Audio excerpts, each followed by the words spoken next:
네, 안녕하십니까. 김 선생의 서울 이야기를 진행하는 강사 김효입니다. 이번 시간에는 몽구정 뿌리 화경대라는 제목으로 말씀을 드려보도록 하겠습니다.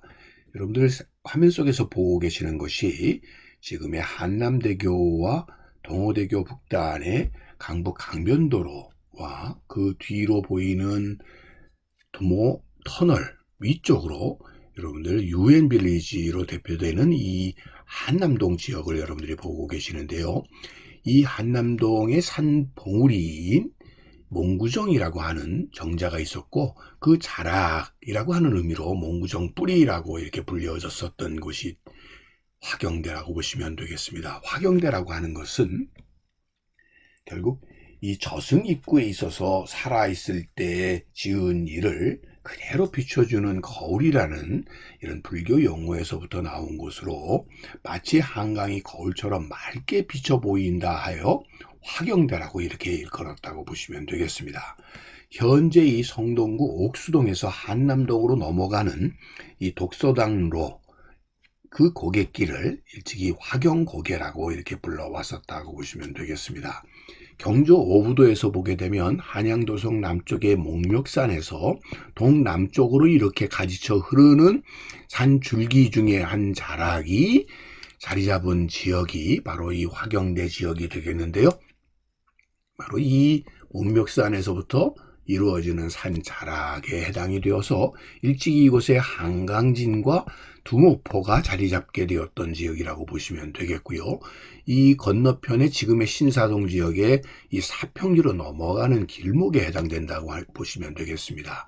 자, 그래서 남산에서 이 그랜드 하얏트 호텔에서 동쪽 방향, 그래서 압구정 방향으로 될 때 그 지역에 위치하고 있는 항남 더힐과 유엔 빌리지가 있는 지역이 지금 화경대가 있었던 지역이라고 보시면 되겠습니다.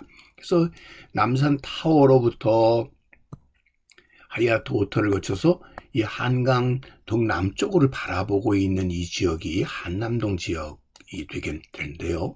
1915년도의 지도를 보게 되면 이 한남동이라고 하는 것이 한강리였다고 하는 것을 알 수가 있고요. 오늘날의 옥수동이 두모리였었다고 하는 것을 이 지도를 통해서 알 수가 있습니다. 그 건너편에 압구정리가 자리 잡고 있었고, 지금은 없어진 저자도라는 모래섬이 이렇게 가운데에 자리 잡고 있었다는 것을 알 수가 있습니다. 자, 이 경원선이 만들어졌을 때 지금 별표가 된 지역이 한강리역이었습니다. 지금 한남대교가 자리 잡고 있는 그 왼편에 현재의 경우는 한남역이 될 텐데요. 왜 이렇게 바뀌게 되느냐 하면 바로 1936년에 고양군 한지면 한강리가 경성부 한남정으로 이렇게 개칭이 됐기 때문이라고 보시면 되겠습니다. 그래서 지금의 경의중앙선 한남역이 자리 잡고 있는 것이고, 동네 이름도 그래서 한강리에서 오늘날의 한남동으로 이렇게 바뀌게 되었다고 보시면 되겠습니다. 건너편에 모래사장으로 되어 있는 것이 강남구 이 신사동 지역이 되겠고요.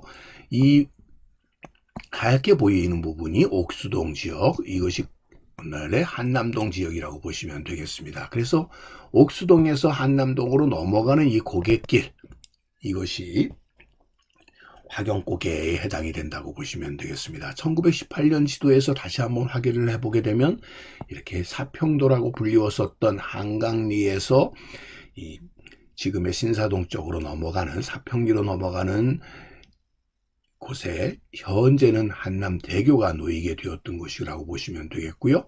이 압구정동으로 넘어가는 이곳에 지금은 동호대교가 놓였다고 보시면 되겠네요. 그곳에 자리 잡았던 동네가 한강리가 되겠고, 이곳의 산 자락이 화경대라고 보시면 되겠습니다.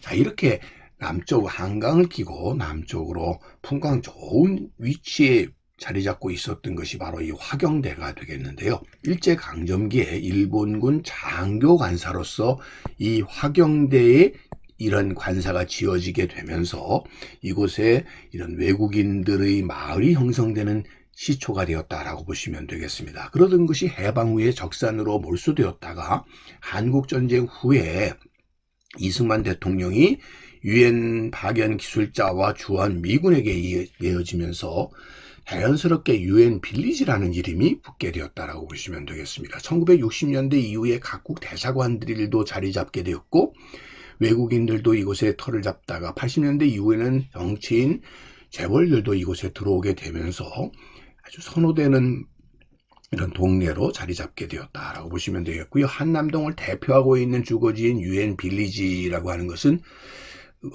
또 한강 더힐이 독서당로를 사이에 두고 있는데, 한남 더힐은 예전 그 단국대학교 부지에 들어선 아파트 단지가 되겠고, 유엔 빌리지는 이 특정한 빌라들이 이렇게 모여서 하나의 단지를 형성한 것으로, 한때는 이 출입구가 하나이다 보니까 미군이 이곳을 엄격하게 이렇게 출입을 통제하던 시절도 있었던 동네가 바로 한남동 유엔 빌리지라고 보시면 되겠습니다. 한남동의 개발 과정은 이렇게 반자촌으로 형성이 되었던 것을 철거를 해서 정비를 하기 시작했고, 외인 주택들이 하나둘 들어서게 되면서 이렇게 한강변에 아름다운 한강변을 배경으로 하는 이런 유엔 빌리지들이 형성되게 되었다라고 보시면 되겠습니다.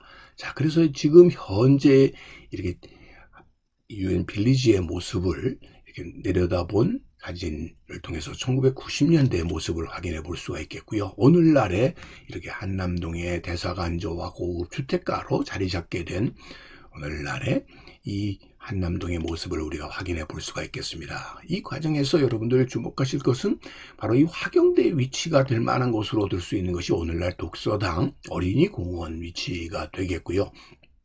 이곳에서 우리가 당시 이 화경대의 모습이 어떠했는지를 확인할 수가 있겠는데요. 이 동네에 이런 유엔 빌리지라고 하는 이런 아파트를 통해서 이 동네의 옛 지명들을 우리가 확인해 볼 수가 있겠고요. 보시는 것처럼 입구가 하나로만 되어 있는데 이렇게 막다른 골목길로 이루어지게 되는 곳곳의 이 집들을, 건물군을 통칭해서 유엔 빌리지라고 이렇게 불렸다라고 보시면 되겠습니다. 그래서 이런 빌리지를 중심으로 해서 한강변을 내려다보고 있는 통강지역이 되겠고요. 지금 강북 강변도를 끼고 있는 왼편, 언덕편 위의 집들을 유엔 빌리지로 이렇게 통칭하게 되었다라고 보시면 되겠습니다. 자, 그래서 이 별표되어 있는 곳이 독서당 어린이공원이 되겠고요. 이 어린이공원이 자리 잡고 있는 주변 입구로 이 두모 터널이 위치하고 있고, 그 옆으로는 이 기찻길이 이렇게 지나가고 있어서 경의중앙선이 흐르고 있고, 저 뒤로는 동호대교가 바라보이고 있는 이 언덕 지역을 통칭해서 유엔 빌리지, 화경대라고 불렸던 곳이고, 이 독서당 어린이공원의 이 정자의 이름이 이렇게 화경대로 복원이 되게 되면서 이 화경대의 옛 모습들을 이렇게 추억할 수 있게 되었고, 그곳에서 바라본 동호대교와 널리 압구정동 지역의 풍광들을 통해서 화경대라고 하는 이름이 붙여지긴 연유를 우리 오늘 다시 한번 확인해 볼 수 있지 않나 싶습니다. 그래서 이 화경대로 복원이 된 독서당 어린이공원을 별표로 표시했고요. 이 사이로 한남대교와 동호대교가 보이고 있고, 건너편으로 남쪽으로는 압구정동을 바라보고 있는 바로 이 위치가 현재는 이 옥수역으로 이어져 있고, 앞에 동호대교가 건너가는 바로 이 지역이 바로 화경대 유엔 빌리지 지역이다, 이렇게 보시면 되겠습니다. 오늘 이 시간에는 바로 이 화경대라고 불렸었던 남산 자락의 문구종 뿌리 지역이 오늘날의 유엔 빌리지로 이렇게 각광받게 된 연유에 대해서 오늘도 꽃밭을 가꾸는 김 선생이 말씀드렸습니다.